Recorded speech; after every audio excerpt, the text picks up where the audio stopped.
Olá, seja bem-vindo a mais um Saúde em Pauta.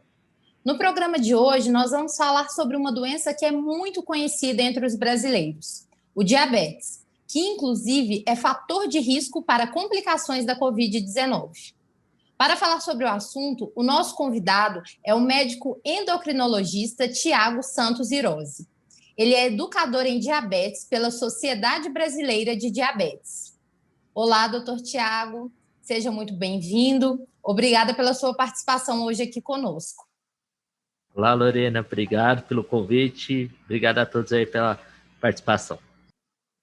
Doutor Tiago, para a gente começar o programa, o que caracteriza o diabetes? Quais são as condições no organismo das pessoas que têm diabetes?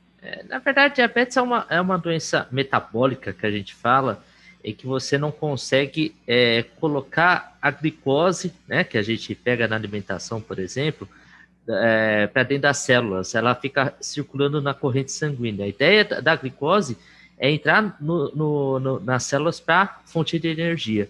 Quando você não consegue isso, você tem o diabetes. Então, acumula glicose na corrente sanguínea, dá o aumento de glicemia, que a gente tanto fala, o aumento de açúcar, entre aspas, e aí você caracteriza o diabetes. Entendi, doutor Tiago. No Brasil, cerca de 15 milhões de pessoas convivem com diabetes. Porém, nós sabemos que esse número pode ser ainda maior, pois muitas pessoas não sabem que têm a doença. Doutor Tiago, o que justifica esse desconhecimento? Diabetes, a gente, antes de até explicar isso, até para diferenciar que existem os dois tipos principais, o diabetes tipo 1 e tipo 2. Diabetes tipo 1 é mais comum em criança e diabetes tipo 2 em adulto.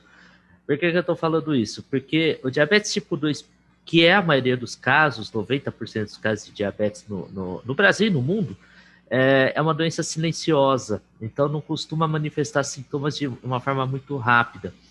Então as pessoas não vão atrás do médico, ainda não é uma cultura do brasileiro fazer a medicina preventiva, né? Às vezes eles até vão para pedir exames, mas não cuidar da própria saúde propriamente dita. E diabetes você pode abrir de uma forma silenciosa, sem nenhum tipo de sintoma importante. Então acontece isso. Então muita gente acaba não diagnosticando diabetes e deixa para lá. Ele só vai procurar quando tiver algum sintoma ou até complicação do diabetes. E quais são essas complicações de um diagnóstico tardio? Tá. Eu acho que uma coisa antes de falar das complicações, quais são os sintomas que sugerem diabetes? Então, tomar muita água, comer muito, perder peso, né? E urinar demais. Inclusive, uma das dicas que a gente comenta é juntar formiga no vaso sanitário, porque sai glicose pela urina, né? E diabetes, assim, complicações do diabetes, você tem complicações a curto e longo prazo. A curto prazo, um aumento de glicose no sangue, ele pode dar complicações, por exemplo, no diabetes tipo 1, a gente chama de cetoacidose diabética, que a falta de insulina, que no caso do diabetes tipo 1, você não produz insulina, essa falta de insulina pode provocar uma alteração no metabolismo no corpo potencialmente fatal. No tipo 2, que você até produz insulina, mas ela deixa de agir, ela tem uma resistência insulínica, o aumento de glicose pode dar uma alteração cerebral importante e também o paciente ir a óbito. E complicações crônicas, que a grande preocupação nossa seria complicações na visão, nos rins, na parte de inervação, na parte dos rins, que nem eu comentei com vocês, na parte cardíaca, que a gente esquece, diabético não bem controlado, ele tem aumento do risco de infarto, de derrame. Então, são complicações que a gente tem que prestar atenção. E se o paciente ficar bem controlado, o risco é praticamente zero. Entendi, doutor Tiago. E não tem como não falarmos de Covid-19 nesse momento que estamos vivendo de pandemia. Inclusive, no Brasil, o diabetes tem sido um grande complicador dos pacientes que estão internados. Como que acontece essa relação no organismo do paciente que é infectado com coronavírus, mas que já tem diabetes?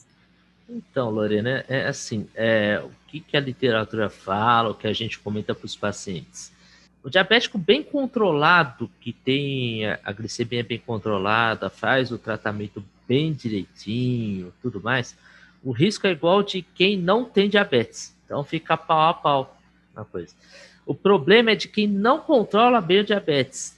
A glicemia alta a longo prazo gera um desequilíbrio no corpo que é favorável a não só a proliferação do vírus, como as complicações que a gente tanto vê nos pacientes que têm obesidade, hipertensão e tudo mais. Então, o que a gente comenta para o diabético? O diabético é grupo de risco, sim, desde que diabetes mal controlado. Se tiver bem controlado, o risco é com a população em geral.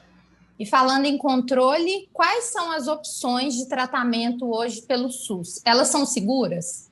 Ó, uma das coisas que a gente tem que comentar aqui que vale a pena, foi ótima a tua pergunta, que o SUS disponibiliza de bons tratamentos para diabetes, tanto tipo 1 quanto tipo 2. Então, para diferenciar, o tipo 1 necessita de insulina, obrigatoriamente.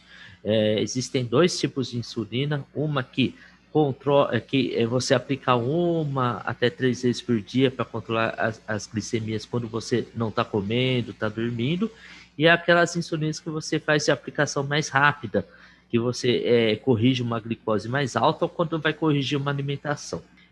No tipo 2, existem medicamentos via oral que a gente trabalha para controle do diabetes tipo 2, não necessariamente você precisa de insulina, e você tem uma disponibilidade boa de medicamentos sim, via SUS, até farmácia popular que você pega gratuitamente, que o paciente pode ter acesso de uma forma fácil, ok? Então, bom controle do diabetes. Na parte do controle em si, seria o exame da pontinha de dedo, a glicosímia capilar, que a gente pede para o paciente avaliar de tempo em tempo, né? Para ver como é que tá a glicose dele. E exames de rotina no SUS disponibiliza. Então, assim, hoje eu vejo que o SUS, o diabético tem uma boa disponibilidade de tratamento. Se ele tiver um médico que acompanhe de rotina, se ele buscar os medicamentos da forma correta, que isso é uma coisa que a gente bate muito na tecla. Às vezes o paciente esquece de pegar medicamento, às vezes ele esquece de tomar. Então, se ele tivesse educação em tomar o medicamento, mesmo no SUS, não precisa ser um medicamento caro para fazer um bom controle. Ele tem plenas condições, sim, de fazer um bom controle do diabetes. E esses medicamentos são seguros? Assim, a gente sabe que o medicamento ele é hipoglicemiante, ele diminui a glicemia no sangue. Corre o risco de o paciente passar mal, ter alguma tontura, ou esses medicamentos fazem isso com segurança no corpo do paciente? Na verdade, assim, Lorena, vou fazer uma coisa a mais. Existem medicamentos que são hipoglicemiantes, mas existem os anti-hiperglicemiantes. Existe uma certa diferença. O hipoglicemiante vai causar hipoglicemia, que aí tem que tomar cuidado justamente com hipoglicemia. Só que se você fizer sob orientação médica, alimentando-se corretamente, o risco é praticamente nulo, é bem pequenininho. Agora, anti-hiperglicemiante, ele tem uma outra função, ele evita que a glicose suba, tá? Então, a proposta é essa. Então, existem os hipoglicemiantes e os anti-hiperglicemiantes. E esses, o risco é nulo também de hipoglicemia. Mas, também devem ser orientados, porque alguns medicamentos existem algumas contraindicações, efeitos colaterais, que não são tão comuns assim, mas toda a consulta a gente tem que orientar para o paciente nos avisar para uma situação se tiver que trocar o medicamento ou suspender.